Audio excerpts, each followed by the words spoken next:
दो तरह की ब्रीच होती है, एक्चुअल एंड एंटिसिपेटरी। अब एक्चुअल ब्रीच का मतलब तो यही हुआ कि यार सामने वाली पार्टी सामने से मना कर रही है कि मैं परफॉर्म नहीं करना चाहती या मैं परफॉर्म नहीं करूंगी। मैंने कहा ही था इसमें क्या ही एक्सप्लेन करना है कि सामने वाले पार्टी ने मना कर दिया। एक्सप्लेन करने लायक बात तो यह है कि सामने वाली पार्टी इवन दो मना ना भी करे, फिर भी जो प्रॉमिसी है वो एंटिसिपेट कर रहा है कि प्रॉमिसर अपना परफॉर्मेंस नहीं करेगा या परफॉर्म नहीं कर पाएगा। दोनों बातें अलग अलग है। परफॉर्म नहीं कर पाएगा भी इसमें आ सकता है।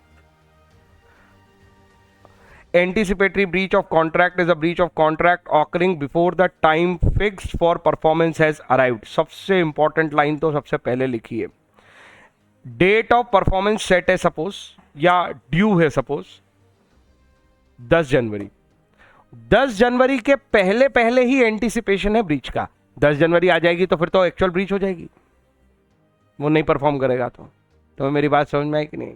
इसलिए वर्ड क्या लिखा है, occurring before the time fix for performance. Sir time fix नहीं हुआ तो, ये बात हम ऑलरेडी पढ़ के आ चुके हैं कि कॉन्ट्रैक्ट का टाइम फिक्स नहीं हुआ तो हम जो भी उसका यूजुअल टाइम होता है वो वाला मान के चलेंगे, और यूजुअल टाइम पे परफॉर्मेंस नहीं हुई तो हम एक्चुअल ब्रीच मानेंगे। उसके पहले ही हो सकती है एंटिसिपेटरी ब्रीच। तो पहली चीज तो यही अलग हो गई एक्चुअल से, एंटिसिपेटरी का क्या डिफरेंस है। दूसरा, प्रॉमिसर। प्रॉमिसर पता है ना, refuses altogether to perform his promise. अब सर ये प्रॉमिसर मना कर रहा है, ये तो एक्चुअल ब्रीच है। नहीं, कब मना कर रहा है? 10 जनवरी आने के पहले मना कर रहा है।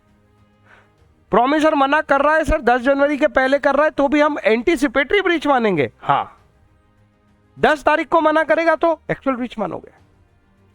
10 तारीख को परफॉर्म नहीं करेगा, कुछ मना नहीं कर रहा है फिर भी परफॉर्म नहीं कर रहा है, एक्चुअल ब्रीच मानोगे।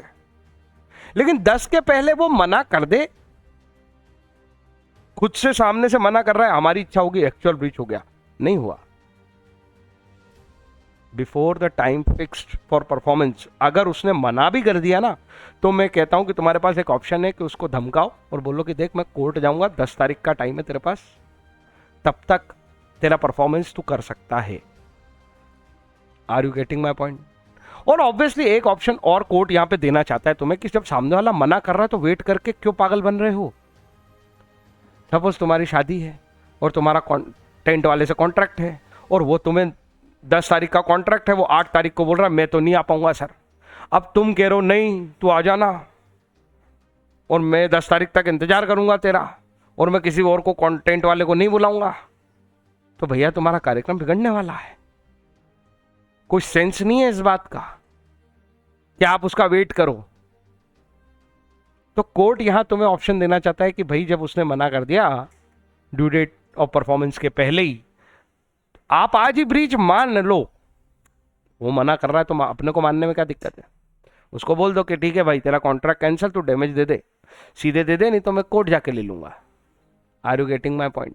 इसलिए वो पिक्चर में लाए कि एंटिसिपेटरी ब्रीच को पिक्चर में लाना क्यों जरूरी है, जबकि एक ऑप्शन हमेशा यहां पे आपके पास रहेगा कि आप चाहो तो 10 तारीख तक वेट कर लो।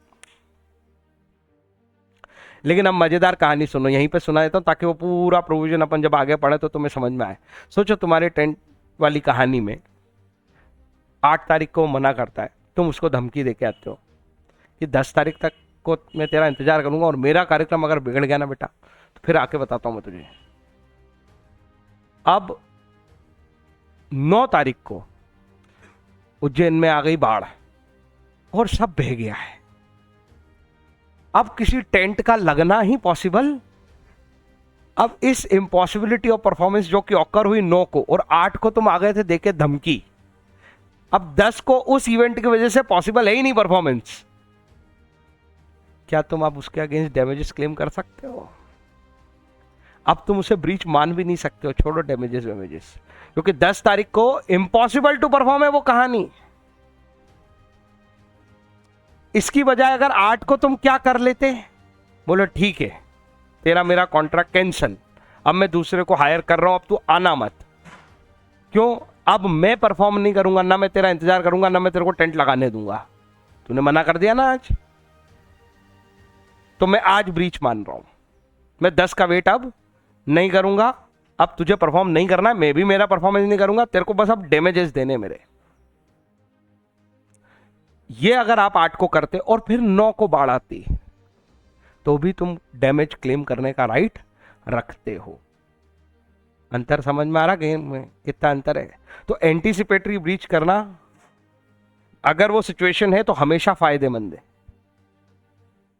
और तुम अपनी व्यवस्था कहीं और कर लो, क्योंकि एक तो पहले ही डर है कि वो परफॉर्म करेगा कि नहीं तुम्हारी धमकी के बावजूद, और दूसरा ये है कि अगर बीच में कुछ हो गया उल्टा सीधा तो पता चला उसके ऊपर ऑब्लिगेशन टू परफॉर्म भी नहीं बचे। कुछ समझ में आई क्या? उसी दिन उसे ब्रेच मान के डैमेजेस क्लेम कर दो, ये सेंसिबल है। मेरी बात यहां तक समझ में आई? अभी हम एंटीसिपेटरी ब्रीच इस बात पे मान रहे हैं कि वो मना कर रहा है। मैं कह रहा हूं यहां पे एक और पॉइंट आता है, वो करने लायक ही नहीं बचा है। जैसे ना पढ़ाई कर करके, ना होमवर्क कर करके एग्जाम में पास होने लायक ही नहीं बचोगे, ऐसा पहले से पता चल जाएगा ना। जरूरी थोड़ी पेपर देने के बाद ही पता चलता है, तो 10 तारीख को ही पता चलेगा ऐसा जरूरी नहीं है। अपन देख रहे हैं उसको, रोज हमने उसको फर्नीचर बनाने के लिए दिया है और 15 दिन का समय दिया था, 13 दिन बीत गए, अभी तक तो उसने माल नहीं खरीदा है। अब ये प्रैक्टिकली पॉसिबल ही नहीं है कि वो फर्नीचर बना पाएगा। अरे 3 दिन तो फर्नीचर को धूप में सुखाने के लिए लगते हैं। तो अब वेट करके क्या करोगे? तुम्हें मेरी बात समझ में नहीं आई क्या?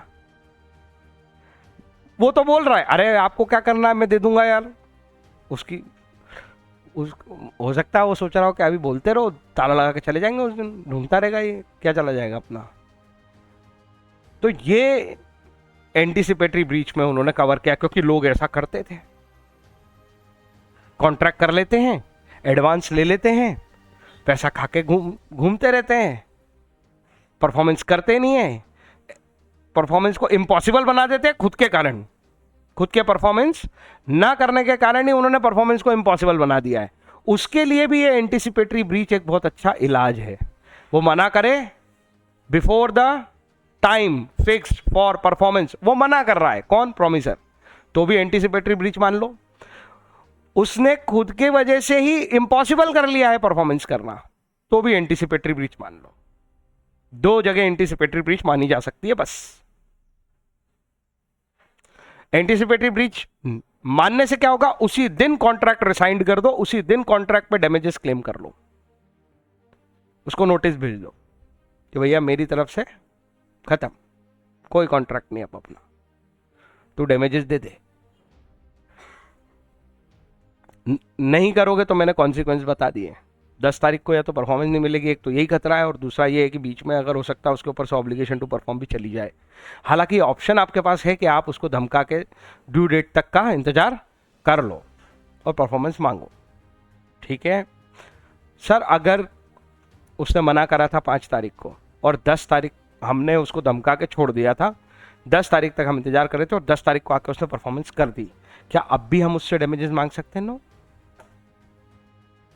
अब उससे तुम कुछ भी डैमेजेस नहीं मांग सकते, उसने अपना परफॉर्मेंस कर दिया ना, ठीक है।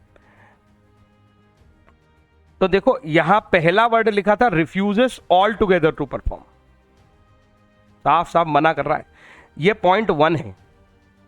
दूसरा एंड के बाद लिखा है signifies is willingness even before the time of performance is arrived. ये एंड भले ही है पर दोनों में बहुत अंतर है। पॉइंट तो एक ही है कि वो मना कर रहा है, पर एक वर्ड लिखा है refuses altogether to perform his promise, और दूसरे में लिखा है signifies is unwillingness even before. वो केवल हिंट में बता रहा है यार मेरा काम करने की इच्छा, वो मना नहीं कर रहा कि मैं काम नहीं करना चाहता। देखो 2 शब्द हो सकते हैं, मैं नहीं करना, मैं टेंट का सामान लाना नहीं चाहता आपके यहाँ, ये होता है ऑल टुगेदर मना करना, ऑल टुगेदर परफॉर्मेंस करने से मना करना। दूसरा मेरी इच्छा नहीं हो रही यार, क्या अपन वो कैंसिल कर लें, मेरे पास बहुत लोड है यार, आप कहीं और से व्यवस्था कर लो। क्या ये 2 बातें तुमको एक जैसी लग रही है? अलग है ना। एक क्या है अनविलिंगनेस सिग्निफाई करना before the time of contract, और एक क्या है ऑल टुगेदर परफॉर्मेंस से मना कर देना, रिफ्यूज कर देना, ऑल टुगेदर रिफ्यूजल और significance of signifying unwillingness. Signify करने का मतलब एक्सप्रेस करना, अनविलिंगनेस मतलब अनिच्छा। यहां तक कोई दिक्कत है क्या? Okay. Anticipatory breach of contract may take either of the following two ways: expressly by word, spoken or written, impliedly by conduct of the party. में ये दूसरे वाले पे टिका था, ऊपर के जो दोनों लैंग्वेज पढ़ी वो इसी में आ गई है, ऑल टुगेदर रिफ्यूजल भी इसी में आ गया है,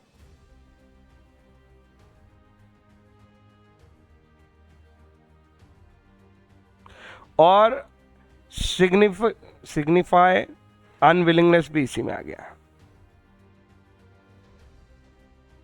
लेकिन मैं कह रहा हूं इससे भी मजेदार तो ये है, इसमें बड़ी बहस है, और कोर्ट में जाके सामने वाला ये बोल सकता मैंने तो मना किया ही नहीं, ना मैंने वर्ड्स में मैंने कुछ मना किया ही नहीं, वर्ड्स बोले भी नहीं, लिख के भी नहीं दिया इसको कि मैं नहीं करूंगा, मैंने इससे बोला भी नहीं, लिख के भी नहीं दिया, और तुम कह रहे हो तूने कुछ नहीं बोला, तेरे हरकतें बता रही हैं।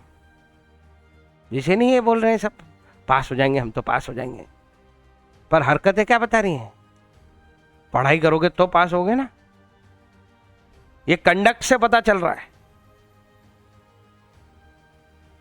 आया समझ कि नहीं आया? देखो कहानी से चीजें याद रहती हैं। A contract with B 15 July 22 to supply 10 bales of cotton for a specific sum on 14th August. बिल्कुल डेट ऑफ परफॉर्मेंस फिक्स चल रही है कहानी में। कॉन्ट्रैक्ट हुआ 15 जुलाई को, डेट ऑफ परफॉर्मेंस फिक्स हो गई है 14 अगस्त। 15 अगस्त होती तो सर क्या उस परफॉर्मेंस पे छुट्टी मिल जाती हमें? अगर निगोशिएबल इंस्ट्रूमेंट होता तो यस, पेमेंट का। निगोशिएबल इंस्ट्रूमेंट बोले तो बिल ऑफ एक्सचेंज या प्रॉमिसरी नोट, क्योंकि उस दिन बैंक पे नहीं कर सकती, छुट्टी है, डिक्लेयर्ड छुट्टी, पब्लिक हॉलीडे, नेक्स्ट डे आएगा। फिर आई बात समझ में, या प्री डिसाइडेड डे आएगा। तो यहाँ पे तो 14 अगस्त है, 30 जुलाई इन्फॉर्म। अब देखो 15 जुलाई से 14 अगस्त के बीच में आती है 30 जुलाई, मतलब ड्यू डेट ऑफ परफॉर्मेंस के बीच में बी ने कुछ इंफॉर्मेशन दी क्या, he will not be able to supply the seed cotton on 14 August. उसने ये इन्फो तुमको दे दी। ये कौन सा केस है? अगर हमारे केस में देखा जाए तो वर्ड्स वाला केस है। जैसे भी उसने इंफॉर्मेशन दी, क्वेश्चन ने बताया नहीं, हमें बोल के बताया उसने या लिख के चिट्ठी भेजी थी, वॉट एवर द केस, पर एक्सप्रेस है, ये एक्सप्रेशन है ये उसका कि वो परफॉर्मेंस नहीं करेगा। क्या उसने 14 अगस्त को मना किया? करता तो एक्चुअल ब्रीच होती।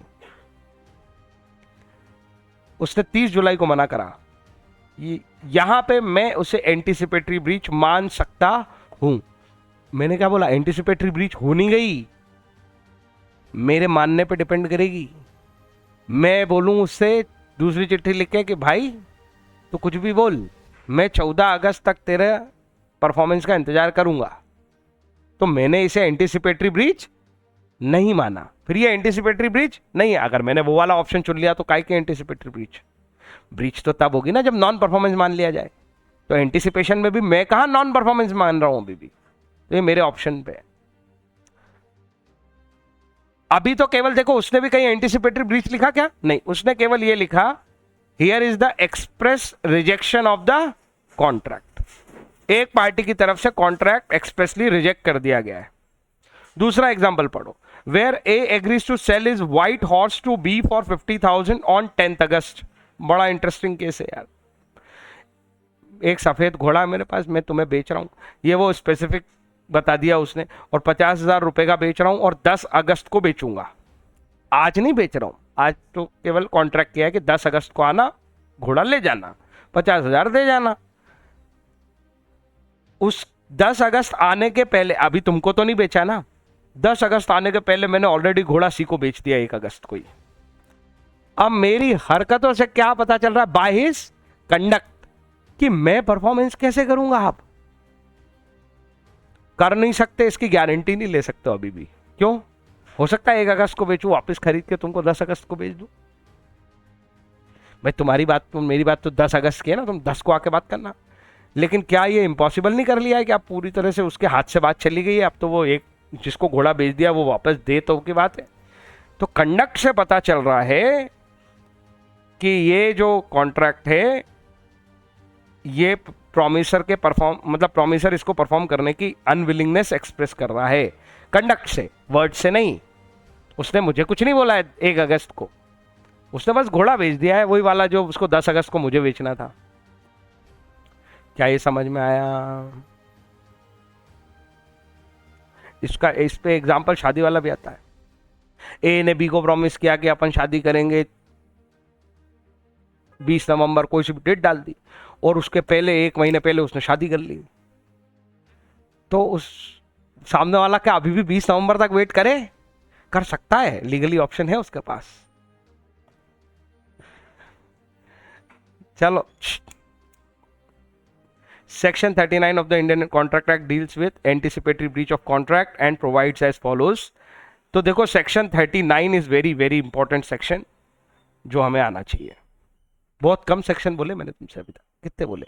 सेक्शन 10 बोला, वो 14 में कंसेंसस एड आइडम बोला, वो 15 से प्री कंसेंट की लिस्ट चालू हो जाती है, और सेक्शन 23 बोला unlawful object and unlawful consideration. कुछ ही तो सेक्शन बोले जो पकड़ के रखो, बार बार रेफर होते हैं। डेफिनेशन बोली सेक्शन 2H वैलिड की और सेक्शन 2G वॉइड की। अनइंफोर्सेबल हो गया तो वॉइड की डेफिनेशन हो गई ना। इतने ही तो बोले। आज फिर एक बोल रहा हूं, बहुत इंपॉर्टेंट है क्योंकि एंटीसिपेटरी ब्रीच इस पे कवर होता है। सेक्शन 39 यही है सेक्शन जो एंटीसिपेटरी ब्रीच ऑफ कॉन्ट्रैक्ट पे डील करता है। When a party to contract has refuse to perform, देखो क्या लिखा है, एक तो रिफ्यूज टू परफॉर्म, उसको बहुत अच्छे से ऊपर पढ़ चुके हैं। डिसेबल्ड हिमसेल्फ फ्रॉम परफॉर्मिंग, ये जो घोड़े वाला केस था और वो जो शादी वाला केस मैंने बताया वो किसके एग्जाम्पल है? Disabled himself from performing.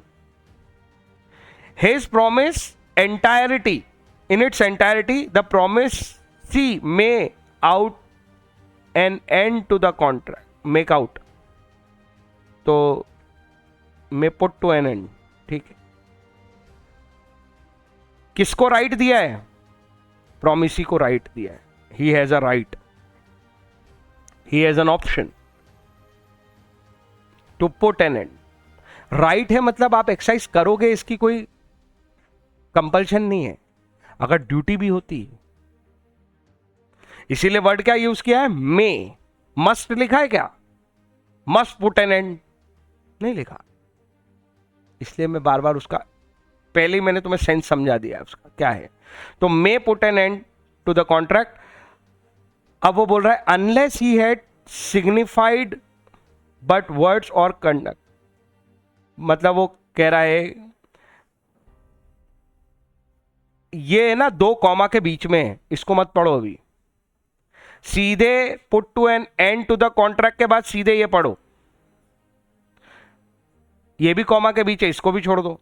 फिर उसके बाद फिर देखो क्या लिखा है, his acquiescence in its continuance. अब ये अनलेस से कहानी समझो। कंटिन्यूएंस में उसको अपना फायदा दिखता है या वो कंटिन्यू करना चाहता है तो वो कर सकता है, पर उस कंटिन्यूएंस को उसे क्या करना पड़ेगा? सिग्निफाई करना पड़ेगा वर्ड्स या कंडक्ट में। ये है खास बात जो मैंने अभी तक नहीं बोली तुमसे। मैंने कहा ना तुम्हें कि 5 तारीख को उस 1 अगस्त को उसने घोड़ा बेच दिया। अब जो प्रॉमिसी है वो इस कॉन्ट्रैक्ट को कंटिन्यू करना चाहता है तो उसे अपने वर्ड या कंडक्ट से इस बात को दिखाना पड़ेगा कि मैंने 1 तारीख को तुम्हारा ब्रीच, एंटीसिपेटरी ब्रीच नहीं माना था, तुम्हारे मना करने को मैंने ब्रीच नहीं माना था। ऐसा तुम्हें अपने वर्ड या कंडक्ट से दिखाना पड़ेगा कि तुम कॉन्ट्रैक्ट को कंटिन्यूअस करने में इंटरेस्टेड थे एज अ प्रॉमिसी। कुछ समझ में आई बात कि नहीं आई? इसीलिए ऐसे लिखा है, may put an end to the contract unless he has signified but words और conduct his acquiescence in its continuance. तो उसे अपने एक्शन से या वर्ड से कंटिन्यूएशन दिखाना पड़ेगा। एज इट इज रट्टा नहीं लगाना है, कोई फायदा नहीं है, बस सेंसिबली इन वर्ड्स में बात को लिखना है।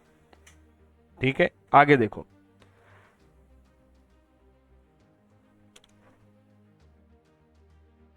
अगर सपोज एंटीसिपेटरी ब्रीच हो जाती है तो इससे होगा क्या? The promise is excuse from performance. घोड़े के 50,000 देने थे, अब वो घोड़ा लेके आ भी जाए, 1 अगस्त को उसने बेच दिया, अपने को पता चल गया, 1 अगस्त को अपन ने एंटीसिपेटरी ब्रीच मान लिया, 1 अगस्त के बाद वो घोड़ा लेके आ भी जाए मेरे पास, कभी भी मैं लायबल नहीं हूं। वो कॉन्ट्रैक्ट क्या हो चुका है? डिस्चार्ज। तो ब्रीच से कॉन्ट्रैक्ट क्या हो जाता है? डिस्चार्ज। एक्चुअल परफॉर्मेंस से कॉन्ट्रैक्ट डिस्चार्ज होता है, ब्रीच से भी परफॉर्मेंस डिस्चार्ज होता है, इम्पॉसिबिलिटी से भी एक्चुअल परफॉर्मेंस से कॉन्ट्रैक्ट डिस्चार्ज होता है, ब्रीच से भी कॉन्ट्रैक्ट डिस्चार्ज होता है, म्यूचुअल कंसेंट से भी कॉन्ट्रैक्ट डिस्चार्ज होता है, इम्पॉसिबिलिटी और इलीगलिटी की वजह से भी कॉन्ट्रैक्ट डिस्चार्ज होता है। और डिस्चार्ज होने का मतलब है उस कॉन्ट्रैक्ट में अब ये दम नहीं बचा, चार्ज नहीं बचा कि उसको लेके कोई पार्टी कोर्ट जाए और सामने वाली पार्टी से परफॉर्मेंस मांग ले। ये मतलब होता है डिस्चार्ज होने का। कोई डाउट है क्या इस बात पे? धीरे धीरे वर्ड जोड़ते जाओ कि ब्रीच हुई है, उससे कॉन्ट्रैक्ट क्या हो जाएगा? डिस्चार्ज हो जाएगा। और इसका मतलब है प्रॉमिसी डिस्चार्ज हो जाएगा। प्रॉमिसी में put an end, sorry, the promisee is excused, ये वर्ड यूज किया उसने, from performance.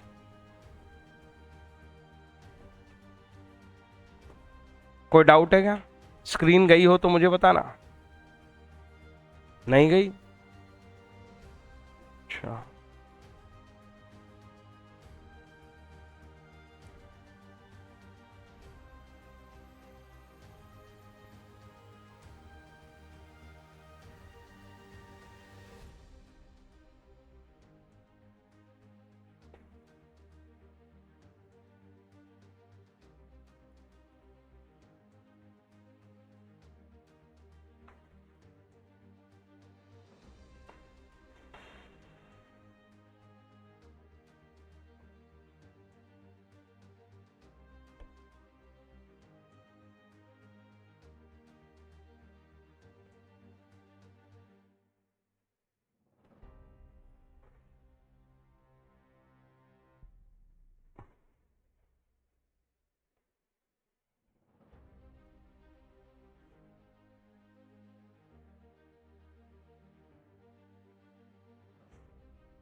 effect of anticipatory breach, the promise is excused from performance or from further performance, further he gets an option। अच्छा, further he gets an option का मतलब, और ये further performance का मतलब, कई बार परफॉर्मेंस ऐसी होती है ना, इंस्टॉलमेंट में चल रही होती है ना। मैं तुम्हें कोई गुड्स दे रहा हूँ, इंस्टॉलमेंट में दे रहा हूँ, 10 यूनिट आज दूंगा, 2 यूनिट 3 महीने बाद दूंगा, वॉट एवर इस तरह का। तो फर्दर परफॉर्मेंस का मतलब है कि सपोज बीच में ब्रीच किया किसी पार्टी ने, मैंने साल भर में उसे अलग अलग समय पे अलग अलग यूनिट्स देने का प्रॉमिस किया, वो अलग अलग समय पैसा देता रहता है, उसने पैसे देने से मना कर दिया, तो मैं फर्दर परफॉर्मेंस नहीं करूंगा, उसका मतलब ये हुआ। और वो जो आगे वर्ड लिखा है ना, further he gets an option, मतलब कि वो एक्सक्यूज तो हो ही गया है परफॉर्मेंस से, ये तो उसका एक राइट है। दूसरा राइट क्या है? He either treat contract as rescinded and sue the other party for damages from breach of the contract immediately without waiting until due date of performance। वो आज ही कोर्ट जाके आज ही damages claim कर लेगा अगर सामने वाली पार्टी उसकी बात नहीं मान रही है तो। तुम्हें मेरी बात समझ में आई क्या बोला मैंने? तुम आज ही कोर्ट जाओ, वेट मत करो, और आज ही damages भी क्लेम कर लो नॉन परफॉर्मेंस के लिए। ये एक ऑप्शन है। अब देखो आया दूसरा option, he may elect not to rescind but to treat the contract as still operative and wait for the time of performance and then hold the other party responsible for consequence of non performance। दूसरा वो जो मैंने कहा कि तुम उसको धमका के आ जाओ और वेट करो कि वो परफॉर्मेंस करे, बट इसमें ये बट जो है वो वही वाली बात आने वाली है। In this case, he will keep the contract alive for the benefit of the other party as well as his own, and the guilty party, if he so decides, or reconsideration may still perform as part of the contract and can also take advantage of the supervening impossibility which may have effect of discharging the contract. यहाँ पे तुम किसको भी chance दे रहे हो, ना सिर्फ दोनों पार्टी को चांस दे रहे हो कि यार तुम अपना अपना परफॉर्मेंस मैं भी करूंगा तुम भी करो, ऐसे मना मत करो, लेकिन तुम यहाँ पे एक चांस किसको दे रहे हो, सुपरविनिंग इम्पॉसिबिलिटी को चांस दे रहे हो.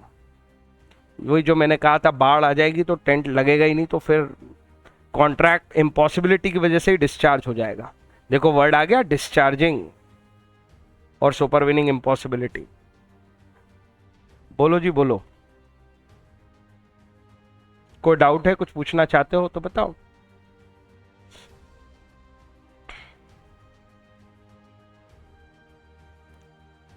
Actual breach.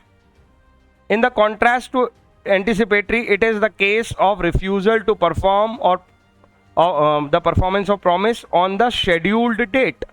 अगर बात 10 अगस्त की थी और 10 अगस्त को घोड़ा नहीं दे रहा है वो, तो ये कौन सी ब्रीच हुई, actual breach. The party to a lawful contract are bound to perform their respective promise, but when one party breaks the contract by refusing to perform his promise, he said to have committed a breach. तो एक party जिसने performance करने से refuse कर दिया on the due date, वो party ने breach commit किया, ऐसी भाषा बोली जाती है. In that case the other party of the contract obtain the right of action against one who refused to perform his promise. तो ऑब्वियस बात है, जो प्रॉमिसी है उसे ये राइट मिलेगा कि वो उसके अगेंस्ट एक्शन दे. उस एक्शन में क्या क्या आता है, तो वो ये बोल रहे हैं, नहीं एक्शन नहीं समझाई पहले, तो अभी वो क्या समझा रहा है, एक्चुअल ब्रीच ऑफ कॉन्ट्रैक्ट में be committed at the time when the performance of the contract is due. इसका एग्जांपल बहुत इजी है. A agrees to deliver 100 bags of sugar to B on 1st Feb 22. On the said date, he failed to supply the 100 bag of sugar to B. This is the actual breach of contract. This breach has been committed by A at the time when the performance become due. During the performance of the contract, ये दूसरा तरीका है. Actual breach of contract can also occur when during the performance of the contract one party failed to refuse the performance his obligation under it by express or implied act.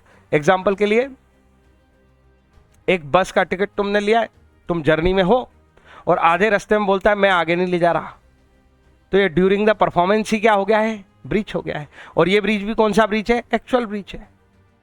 अरे समझ में आया कि कठिन लगा. आगे वो बोलता है रेमेडीज फॉर ब्रीच. हाँ, ये वो बात आ गई कि एक्शन क्या लोगे, तो एक्शन यहां शुरू हो रही है. वो जो एक्शन वर्ड था ना, वो ये है.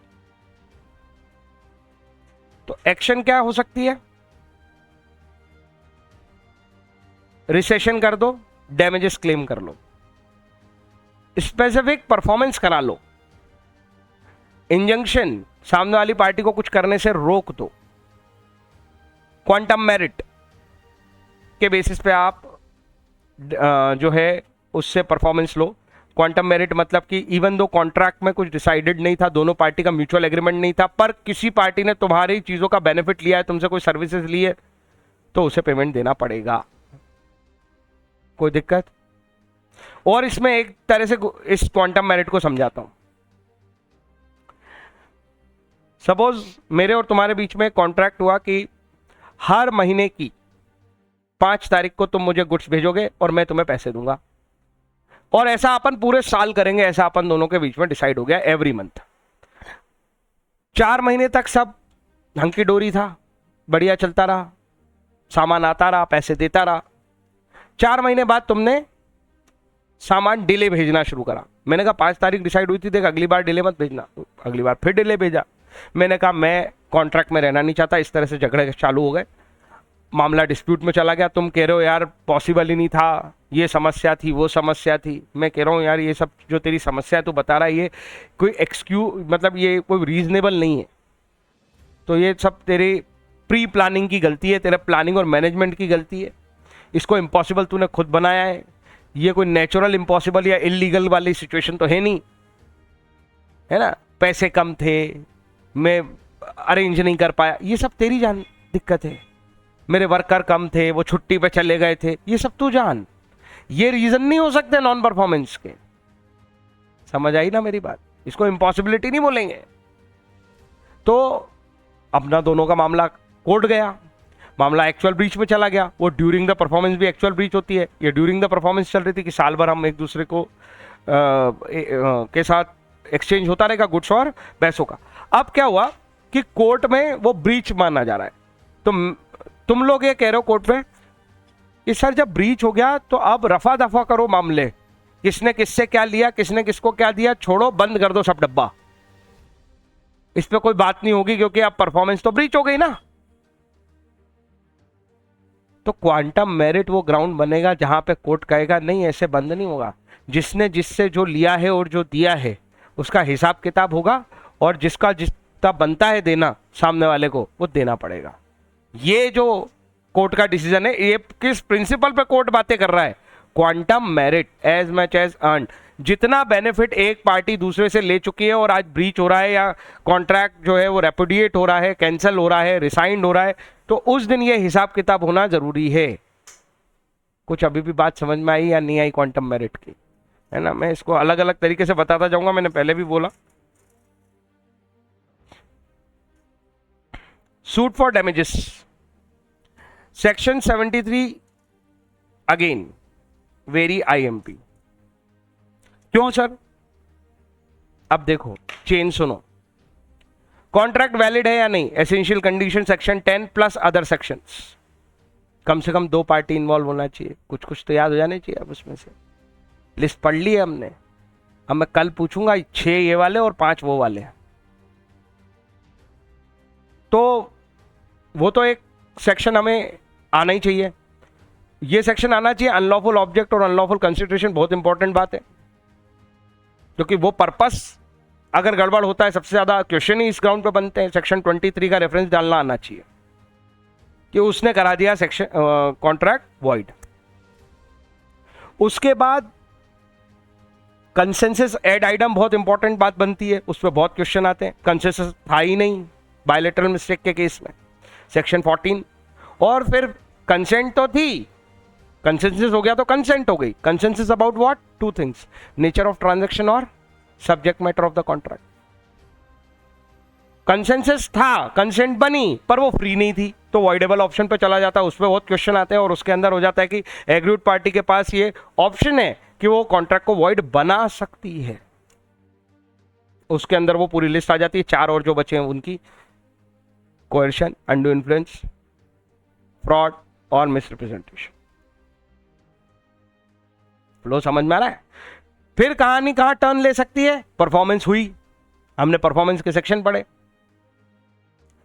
परफॉर्मेंस करने से मना कर दिया, तो अब हम आ गए ब्रीच हो गई, एक्चुअल होगी या एंटिसिपेटरी हुई। और अगर हुई ब्रीच और उसकी वजह से कॉन्ट्रैक्ट रिसाइंड किया जाएगा, तो एक पार्टी को डैमेज लेने का राइट बनेगा। ऐसे ही थोड़ी बन जाएगा, सामने वाले को ब्रीच करना जरूरी है, क्योंकि कॉन्ट्रैक्ट तो अनलॉफुल चीजों से वॉइड हो जाएगा, तो वहां कोई डैमेज लेने का राइट थोड़ी है। तुम इलीगल एक्टिविटी कर रहे थे, वो तुम्हारा कॉन्ट्रैक्ट वॉइड है, तो तुम उस पर डैमेज कैसे ले लोगे? इम्पॉसिबिलिटी की वजह से अगर कॉन्ट्रैक्ट खराब हो गया तो उस पर तुम डैमेज कैसे ले लोगे? अरे यार, एक घोड़े का कॉन्ट्रैक्ट हुआ था, घोड़ा मर गया, इस बात का तुम डैमेज ले लोगे सामने वाले से? कुछ समझ में आती बात? लेकिन उसने घोड़ा बेच दिया मेरे से कॉन्ट्रैक्ट करके, अब हुआ ब्रीच, अब मांगूंगा डैमेज। कहानी समझो जरा। तो ब्रीच पे आना पड़ेगा, ब्रीच का सेक्शन रेफर करके फिर रेफर कर देंगे डैमेज का सेक्शन। हेलो हेलो, सेक्शन 73, पता है 72 पढ़ा है तुमने? अब पेज पलट के गया टोपी वाला उधर ही। फ्रॉड में पढ़ा है, फ्रॉड में पढ़ा है, कोएर्शन में पढ़ा है, क्या पढ़ा था? रीपे और रिटर्न। वेरी गुड, रीपे और रिटर्न। अगर तुमने कुछ लिया है तो वापस देना पड़ेगा, रीपे और रिटर्न, ठीक है?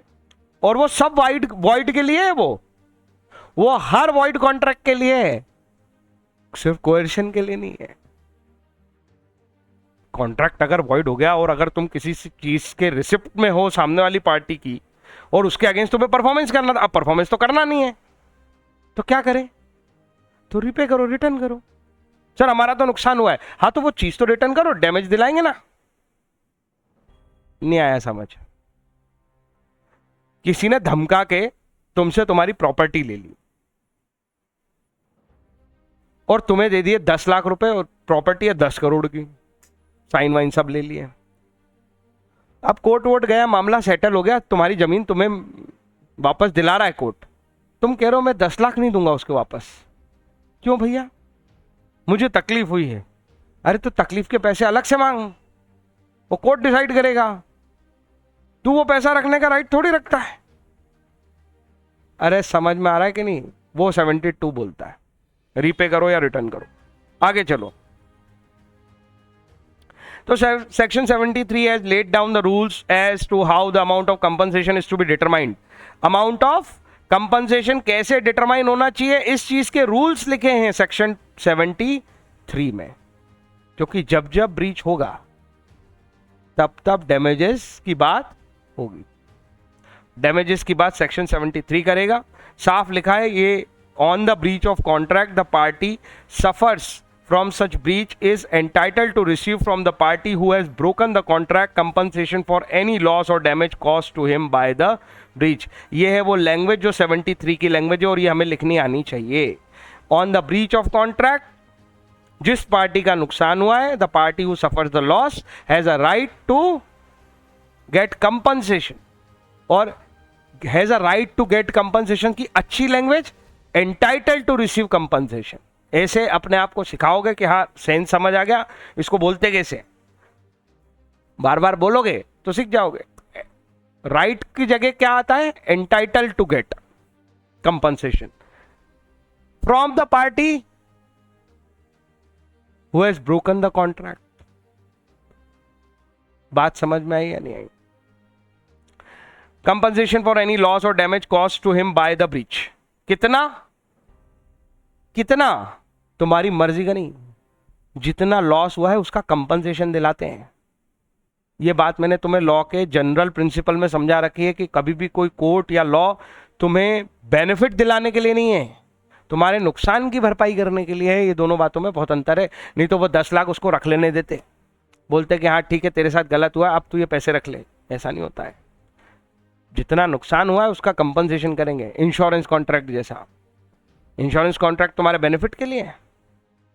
तुम्हें पता है ना, 20 करोड़ का तुमने इंश्योरेंस कराया, तुम्हारा नुकसान अगर 12 करोड़ है तो 20 करोड़ नहीं मिलेंगे तुम्हें, क्योंकि तुमने 20 करोड़ का इंश्योरेंस करा रखा है तो 20 करोड़ मिल जाएंगे। ऐसा नहीं होता।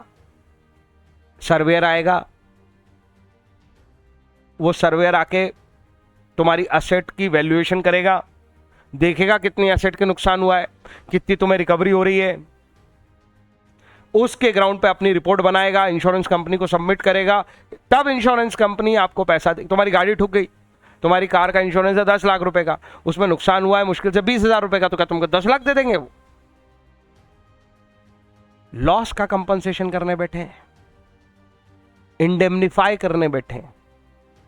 वर्ड याद आया ना? तो यहां पे भी साफ लिखा है कंपनसेशन फॉर एनी लॉस। अगर लॉस हुआ है तो सपोज सामने वाले ने ब्रीच किया पर तुम्हारा नुकसान है ही नहीं, ऐसा हो सकता है ना, तो तुम किस बात का कंपनसेशन मांगोगे? कुछ समझ में आया क्या? उस ग्राउंड पे भी एक तरह के डैमेजेस क्लेम करा सकते हो। कौन से वाले? मैंने बताया था अभी, नॉमिनल। कोर्ट को जाके बोलो ये फिर किसी से कॉन्ट्रैक्ट करेगा, मेरे से पहले भी कर चुका है, ठीक है मेरा नुकसान नहीं हुआ तो क्या हुआ, इसको आप सजा दो। अरे कुछ समझ में आता है कि नहीं आता है? तो ये शब्द अगर हम लिखे ही नहीं इस कहानी में कि कंपनसेशन फॉर एनी लॉस और डैमेज, तो ये ऊपर की तीनों लाइनें लिखने का कोई मतलब नहीं है। सेक्शन 73 बेसिकली तो इस चीज के लिए कंपनसेशन फॉर एनी लॉस और डैमेज। ऊपर तो केवल ग्राउंड लिखा था कि ब्रीच ऑफ कॉन्ट्रैक्ट हुआ है, तो जिस पार्टी ने, एक पार्टी वो है जिसने ब्रीच किया है, एक पार्टी वो है जिसको उस ब्रीच की वजह से नुकसान हुआ है। तो जिसको ब्रीच की वजह से नुकसान हुआ है उसको एंटाइटलमेंट है क्या लेने की? तो अल्टीमेट वर्ड तो ये है, कंपनसेशन फॉर एनी लॉस और damages cost to him by the breach. Story खुद को सिखा लो, वो वाले वर्ड्स धीरे धीरे बोल लोगे तो वो आदत हो जाएगी। Compensation can be claimed for any loss और damage which naturally arises in the usual course of event. A compensation can also be claimed for any loss और damage which the party knew when they entered into a contract. ये दोनों अलग अलग बातें हैं।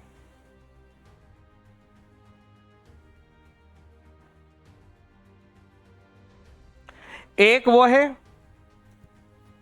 Party को contract करते समय पता नहीं था कि सामने वाली पार्टी ब्रीच करेगी तो मुझे कितना नुकसान होगा। यू डोंट नो कि अगर ब्रीच हुआ तो कितना नुकसान होगा। और ऐसे भी केसेस होते हैं जहां पे पार्टी को पहले से पता होता है कि अगर सामने वाली पार्टी ने ब्रीच किया तो मुझे कितना नुकसान होगा। अरे ठीक है ना, देखो दूसरे वाले में क्या लिखा है, व्हेन द पार्टी न्यू, और पहले वाले में क्या लिखा है, naturally arises in the usual course of event. और दोनों में क्या लिखा है, can be claimed, can be claimed. अरे क्लेम दोनों में हो जाएगा, कोई पंगा नहीं है। कॉन्ट्रैक्ट करते समय ही तुम्हें ब्रीच पे होने वाले नुकसान का अंदाजा नहीं था, वो भी क्लेम कर सकते हो। और कॉन्ट्रैक्ट एंटर होते समय तुम्हें ब्रीच पे होने वाले नुकसान का अंदाजा था, वो भी क्लेम कर सकते हो। सेक्शन 73 दोनों तरह के नुकसान पे बायस नहीं है, उसका फेयर है, दोनों नुकसान पूरे कराता है। That is to say special damages can be claimed.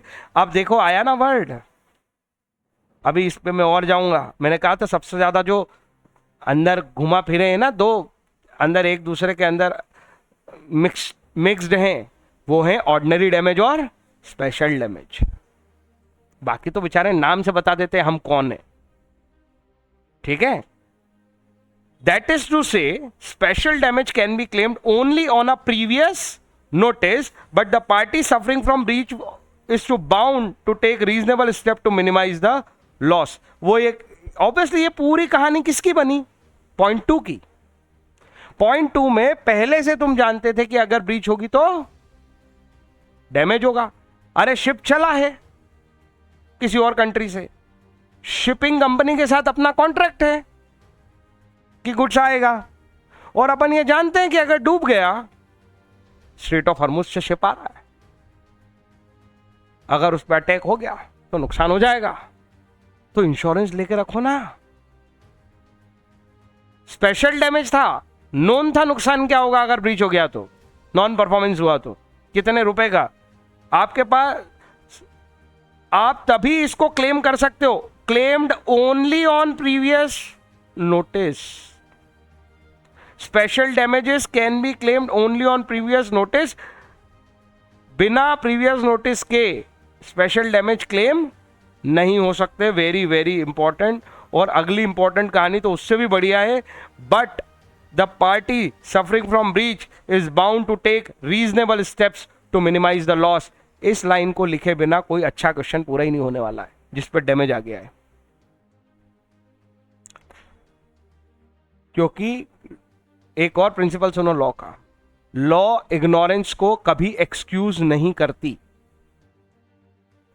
Ignorance excusable नहीं है। और अच्छा वर्ड बोलो, केयरलेसनेस को एक्सक्यूज नहीं करती। आपको हर समय ड्यू डिलिजेंस दिखाना पड़ेगा, अलर्टनेस, कॉन्शियसनेस, कि तुम अपना नुकसान बनाने की पूरी कोशिश में थे, तभी तुम नुकसान क्लेम कर सकते हो। अगर लॉ को कहीं भी यह लग गया कि तुमने नुकसान इसलिए हो जाने दिया क्योंकि उसका कंपनसेशन तो अपन ले ही लेंगे, तो तुम्हें नुकसान का कंपनसेशन कभी भी नहीं मिलेगा।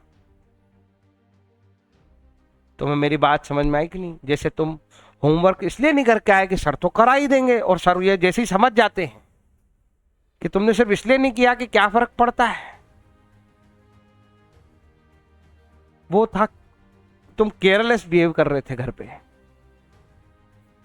तो ये लॉ में कभी भी एक्सक्यूजेबल नहीं होते। तुम्हें मेरी बात समझ में आई कि नहीं आई?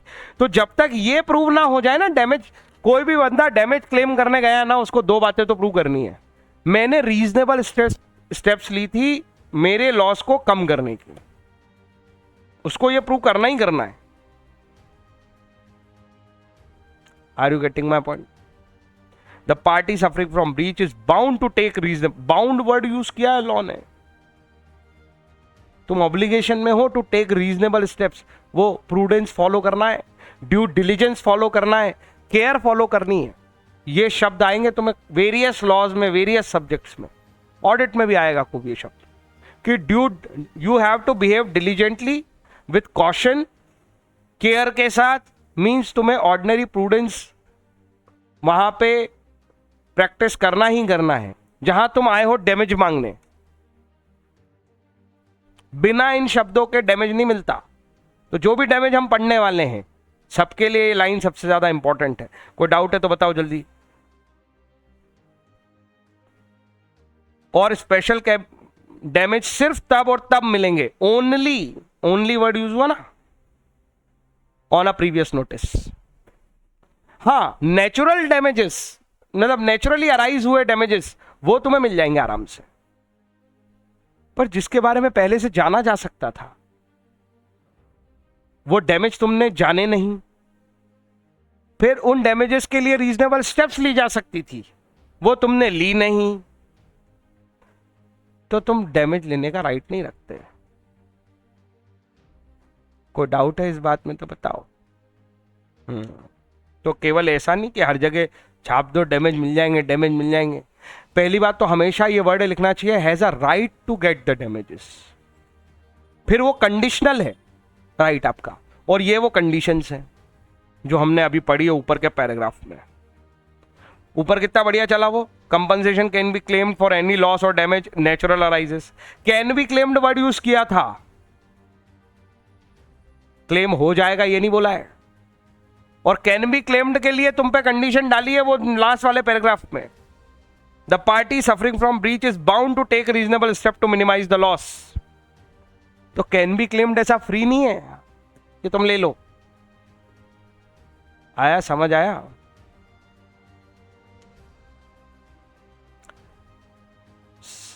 मैं ऑर्डिनरी और जैसे हमेशा करता हूं, एक ही दिन में टॉपिक को खत्म करने की बजाय मैं उसको कल भी खींचूंगा। विंडिक्टिव डैमेज मैं समझा चुका हूं, तुम्हें बोलो हाँ या ना। देखो पहला एग्जांपल किसका है, क्या तुम अंदाजा लगा सकते हो कि breach of promise to marry, इससे व्यक्ति को की फीलिंग्स कितनी हर्ट हो जाएगी और कितना नुकसान हुआ है उसे?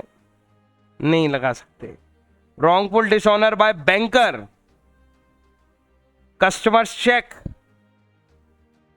क्या तुम रॉन्गफुल डिसऑनर साफ लिखा है, तुमने साइन ही उठ पटांग कर रखे हैं, तुमने उसमें काट पीट कर रखी है खुद के चेक में, और बैंकर मना कर रहा है किसी को कि यार पता नहीं है चेक वो सामने वाली पार्टी ने दिया है, यानी मैं इस पर भरोसा नहीं कर रहा। ये रॉन्गफुल डिसऑनर नहीं है, ये राइटफुल डिसऑनर है। समझ आ रही है मेरी बात? ये नॉन पेमेंट वाली बात निगोशिएबल इंस्ट्रूमेंट में पढ़ के जाना, इसके ऊपर इंपॉर्टेंट क्वेश्चन है। सीधे नहीं हो तो चैट जीपीटी से क्वेश्चन बनवा लेना कि बैंक कब राइटफुली डिसोन कर सकती है चेक को। उसने रॉन्गफुली डिसोन किया और फिर बेचारे जो उसकी रिस्पेक्ट की बैंड बजी है पर्सन की, रेपुटेशन और क्रेडिट, आगे से उसको उधार कौन देगा? चेक के बदले सामान दे देगा अगली बार कोई उसको? तो वो जो क्रेडिट और रेपुटेशन की बैंड बचती है बिजनेसमैन की, तो फिर ऑब्वियस बात है कि उसको भी एग्जाम्पलरी डैमेजेस मिलेंगे। अब एग्जाम्पलरी डैमेजेस को आगे बहुत इंपॉर्टेंट लिखा है, if he has sustained no pecuniary loss but a non trader can not get a heavy damage in the like circumstances. पता है ना, एक जो ऑलरेडी बिजनेसमैन है उसको वही कोर्ट बड़े डैमेज देगी, और एक तुम्हारे जैसा बंदा है जो बिजनेसमैन नहीं है, बस उसका चेक बाउंस हो गया इसलिए तुम केस करने गए हो, तो उसे बहुत कम डैमेजेस मिलेंगे। रीजन, तुम्हें मार्केट में जानता कौन था? ठीक है, सामने वाले ने तुम्हारा नुकसान किया है, तुम्हारा बैंक ने तुम्हारा चेक डिसमिस किया है, गलत है, कंपनसेशन भी दिलाएंगे बैंक से, लेकिन एक अंबानी को जो डैमेज का क्लेम मिलेगा ना, तुम समझ रहे हो? अंबानी का 5,000 रुपए का चेक डिसऑन कर दिया बैंक ने, तो उस पे वो 5,000 करोड़ का लगाएगा मुकदमा। तुम समझ रहे हो? तुम लगाने जाओगे 5,000 के चेक पे तो हो सकता है तुम्हें कंपनसेशन में मैक्सिमम 15,000 मिले, पर अंबानी 5,000 50,000 करोड़ मांग रहा है कि लाओ। तुम्हें मेरी बात समझ में आई कि नहीं आई? वही आंखें बंद करके डैमेज नहीं मिलते, तो कोर्ट सब समझता है ये बातें। If he has sustained no pecuniary loss but a non trader, देखो किसके लिए बात करें, non trader can not get heavy damages. और वहां पे साफ लिखा है इवन इफ मतलब, अरे यार अंबानी के लिए 5,000 का नुकसान कोई नुकसान है क्या?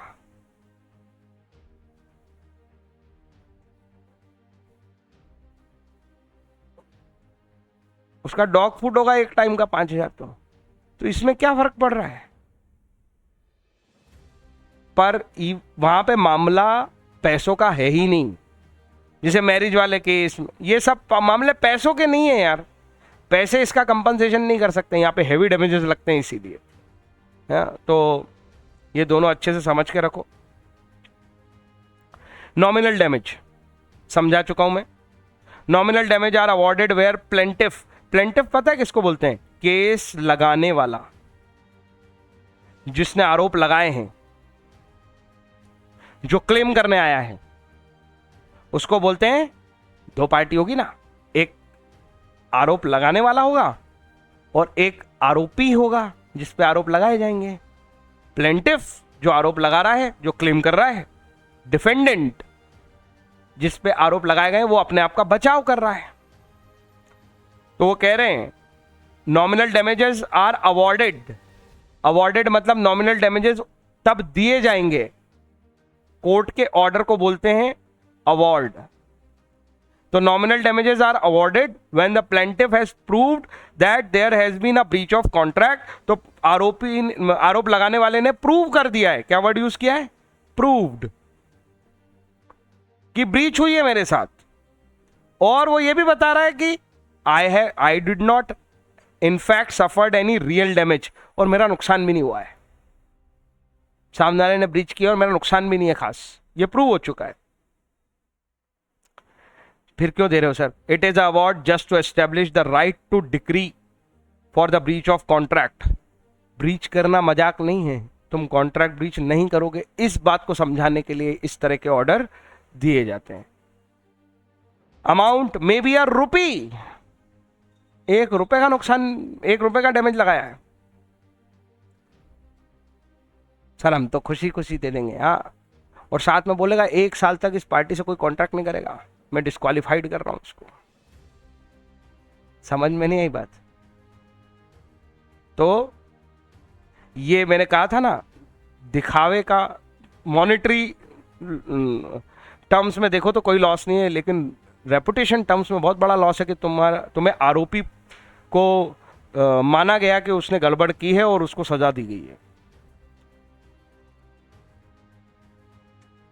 Damages for deterioration caused by delay,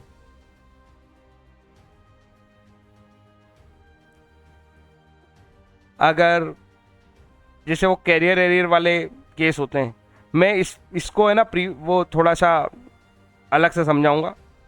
prefix पे आ जाओ तुम, आखिरी कहानी बहुत इंपॉर्टेंट है, और सीधे एग्जाम्पल पे आओ। If the penalty provided by the contract is 1 lakh and the actual loss because of the breach is 70,000।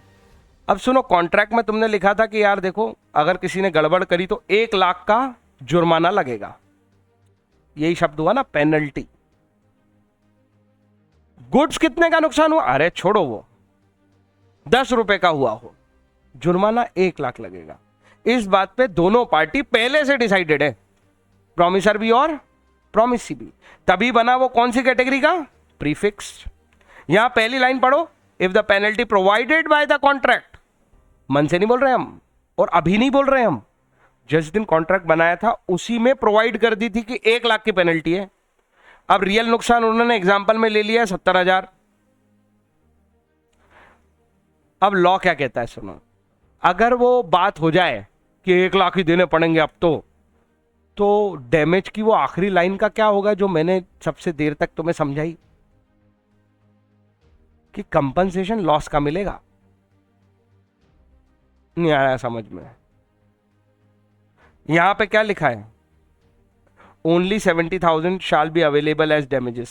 That is the amount of actual loss, not the amount stipulated. अरे stipulated word समझे ना, mentioned. But if the loss is say 1.5 lakh, तो फिर कितना मिलता? 1.5। क्यों? तुमने prefix करा था। अच्छा प्रीफिक्स नहीं करते तो 1.5 लाख मिल जाता। अरे कुछ समझ में आया क्या झुलझाल? हाँ, एक और कहानी सुनो। एग्जाम्पल से तो पकड़ बनती प्रोविजन पे, जो थोड़े से क्रिटिकल होते हैं ना, उसमें एग्जाम्पल बहुत काम के होते हैं। X promised Y a priest to pay 10,000 as charity. और अब तो एग्जाम्पल तुम चाहे जितने बनवा लो चैट जीपीटी से, जिस प्रोविजन पे बनवाना है तुम्हें, कि स्टडी समझ में आ जाएगी। X promised Y a priest to pay 10,000 as charity. X ने वाई को बोल दिया कि यार मैं तेरे को 10,000 चैरिटी दूंगा, प्रीस्ट है वो। The priest on x promise incurred certain liability toward the repairing of the temple. तो प्रीस्ट ने टेम्पल की रिपेयरिंग कर ली, सोचा 10,000 का प्रॉमिस तो है ही, चैरिटी में मिलेंगे ही। ऑलरेडी इस कहानी को मैं एक जगह समझा चुका हूं, बताओ कहां? यही केस पड़ा था, यही तो मजा है लॉ पढ़ने का। सोचते रहो सोचते रहो। कंसिडरेशन, कंसिडरेशन के एक्सेप्शन में, without consideration charity contract is without consideration contract. याद आया? और आपकी चैरिटी का भरोसा करके सामने वाले प्रीस्ट ने अगर क्या कर लिया है, रिपेयर और मेंटेनेंस, एक्चुअल उसी के लिए जिस पर्पस के लिए आपने दिया था, उसमें वो पर्पस इंपॉर्टेंट था, उसी पर्पस के लिए चैरिटी की बात हुई थी, और वो पर्पस आप उस बात को ट्रस्ट करके आपने खर्चा कर लिया है। बाद में अगर वो चैरिटी देने वाला मना कर दे तो प्रीस्ट कोर्ट में जाके इस कॉन्ट्रैक्ट को इन्फोर्स करा लेगा, इवन दो ये कॉन्ट्रैक्ट बिना कंसिडरेशन का कॉन्ट्रैक्ट है। कुछ समझ में आया कि नहीं आया?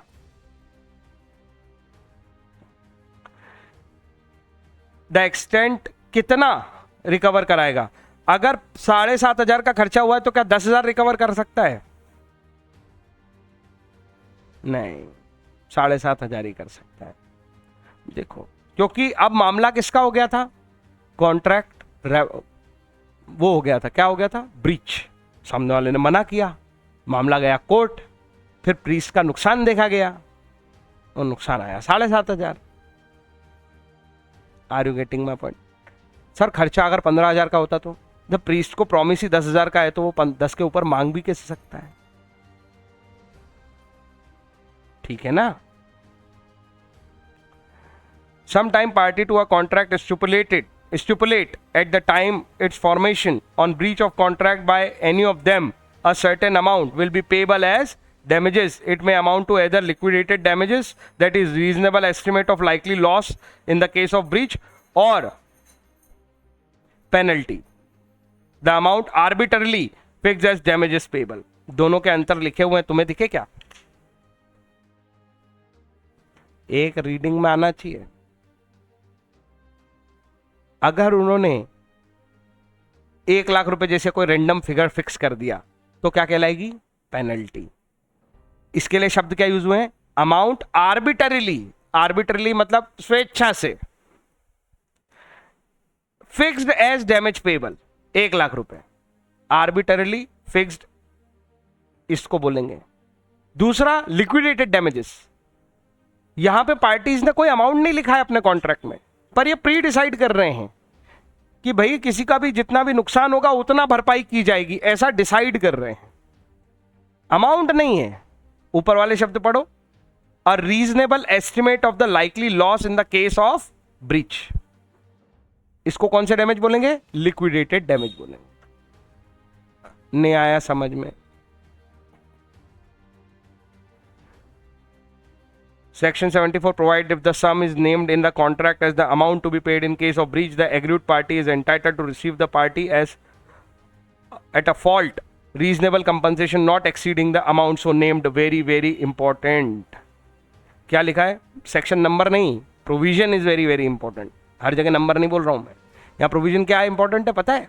वही वाली बात कि वो 70,000 ही ले पाएगा, 1 लाख नहीं ले पाएगा। भले ही तुम्हारी पेनल्टी डिसाइडेड हो, भले ही तुम्हारे लिक्विडेटेड प्री डिसाइडेड हो, फिर भी आप मैक्सिमम कितना ले पाओगे, साफ लिखा है reasonable compensation not exceeding the amount so named, not exceeding the amount so named. वो 1.5 लाख नुकसान हो गया था फिर भी कहां रुक गए, 1 लाख। अरे समझे कि नहीं समझे? और 70 के नुकसान पे 1 नहीं ले जाने दिया, रीजनेबल कंपनसेशन दी जितना बनता है, नहीं तो वो बेसिक पर्पस ही हिट हो जाएगा लॉ का। अपन किसी को फायदे दिलाने के लिए थोड़ी लॉ लिख रहे हैं।